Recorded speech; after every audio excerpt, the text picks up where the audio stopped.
It's Fox and Friends. This is a Fox News alert. A Somali national has been arrested at the airport in Mogadishu after trying to board a commercial airliner with powdered chemicals, liquid, and a syringe that together could have caused an explosion. This happened last month, of course, very similar to the terrorist attempt to blow up Northwest Flight 253, which we just saw on Friday. Police say they arrested the Somali suspect before the flight departed on November 13th. It was scheduled to travel from Mogadishu to a northern Somali city. U.S. officials are aware of the incident and are investigating any possible links between this and the attempted Northwest plane attack from Christmas. I'm sure we will continue to get details like this as we investigate what President Obama says were human and systemic failures in our security system.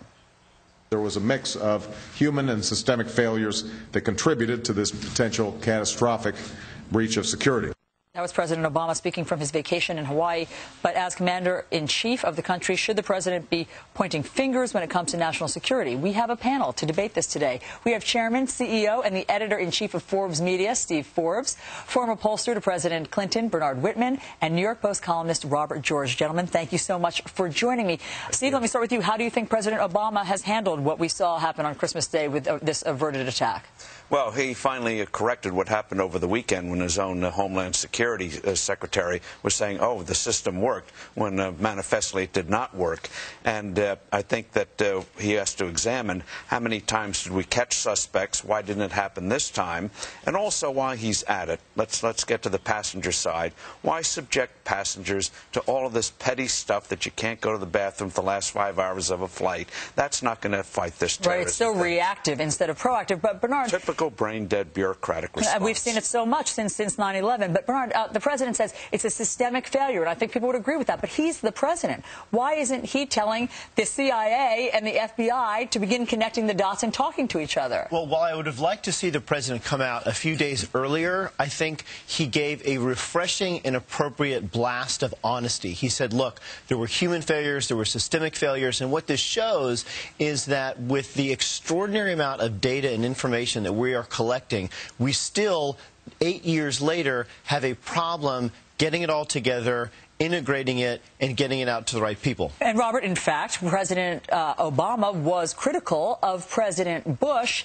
and having these different agencies, intelligence agencies, not connecting the dots, but the same thing is happening on his watch. To use that old phrase, it's like it's deja vu all over again. I mean, we have a report that that there are actually there were memos saying that the Al-Qaeda is training Nigerians to attack in the United States, which is a replay of the memo that President Bush got in August of 2001 in terms of Al-Qaeda. It seems like we haven't learned anything. And the real question that I have when we're talking about human and systemic failures is I'm still wondering why Janet Napolitano has a job. When she comes out and says, oh well, when the system worked, at that point the president should have said he no longer has no longer has faith in his Homeland Security Secretary and asked for her resignation immediately. And perhaps the bureaucracy would get the real message that the president said we are fighting a war on terror. Stop this pretending that there isn't a war on terror. If he used stronger language. Stronger language. I don't think that this is not a matter of language. It's a matter of data integration. It's a matter of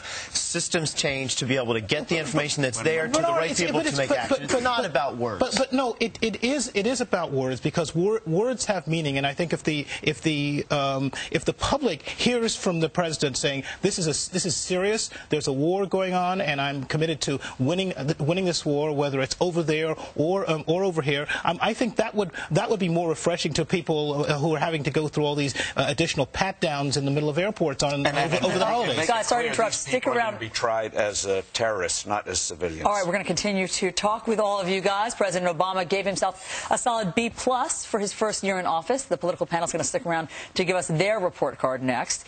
What grade would you give yourself for this year? Good solid B+. All right, that's President Obama grading himself for his time in office thus far, but does he deserve that grade? We're back with our political panel, Steve Forbes, Bernard Whitman, and Robert George, who have grades of their own. Gentlemen, we're going to break it down into 3 topics. You're going to grade him on the economy, on his domestic affairs, and foreign affairs. Steve, economy. D+. and that's with some great inflation. They still haven't stabilized the dollar, which was a legacy from the Bush administration, still hasn't gotten the credit system working, going on this spending binge, and nationalizing health care. This is going to be a feeble recovery instead of the strong, vigorous one we should have had. You have a rosier view of the economy. I think Steve meant to say B+ rather than D+. Look, now, the guy came into office with the economy nearly careening off the rails. He stabilized the financial markets. He got the stimulus bill through. Creators saved hundreds of thousands of new jobs. The one lagging indicator is unemployment, still above 10%. That will come down next year.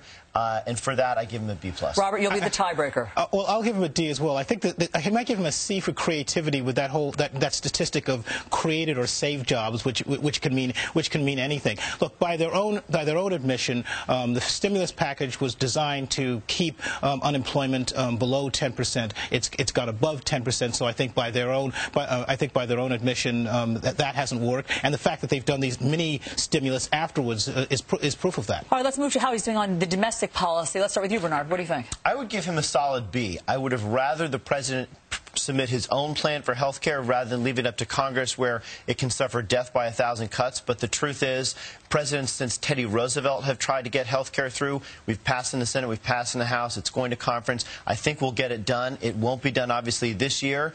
It'll come next year. And for that, he gets a solid B. You're close to that, Robert. What do you think? Well, I break it down in terms of policy and politics. I think in terms of the policy, his health care ideas are awful, and I think they will prove to be awful. But politically, in terms of what he wanted to do in terms of a domestic agenda, I do agree with Bernard. Democrats have been wanting to get health care, and he's got it passed through the House and the Senate. So on a political basis, he's gotten a major part of his agenda. So I'll give him a B minus, though I think the policy is bad. Steve, again with the D? Hey, well, that's better than a failure. But you know, trying to nationalize health care at a time with the Internet when we should have giving patients more control instead of less control, hurting innovation, massive taxes on energy, forced unionization. This is domestic policy for the future? No, this is 1935. We're in 2000, about to be in 2010. Retrograde, dinosaur. Robert, let's talk about his foreign policy. Has your thinking changed given what happened on Christmas Day with the subverted text? Yeah, I think, before Christmas Day, I think I might have given him a C because I think we could have had a trying to sense to find out exactly where things were going. I think, though, I think now, I think you'd be given more like a C minus, almost a D, somewhere in between there. I give him credit for finally getting the Afghanistan policy right, which I think is one reason why you elevate it a little bit. But all of his trips around the world trying to reset the agenda of the United States versus the rest of the world, ultimately the fact that the terrorists are still trying to attack us proves that hasn't worked. Okay, we know, Steve, you give him a C very quickly. Why? C minus.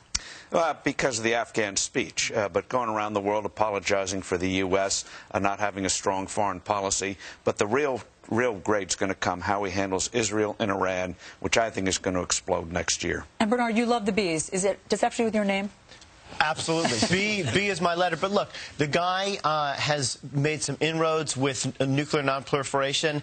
We got some deals done with climate change. He still is fighting 2 wars. Iran clearly is still a problem. We have major issues to help resolve in Israel. So it suggests that we are going to have a lot more work to do in the coming year. But I think for what he's done so far, I give him a B. Bernard Whitman, Steve Forbes, Robert George. Happy New Year, guys. Thanks so much for coming in. Thanks so much. You get an A+. Oh, thank you. Exactly. I appreciate that. Let's go over to Peter and Brian in the green room. And I give her an A+, but sadly, Peter gives you a C. Sorry, Allison. I'll work harder. A+.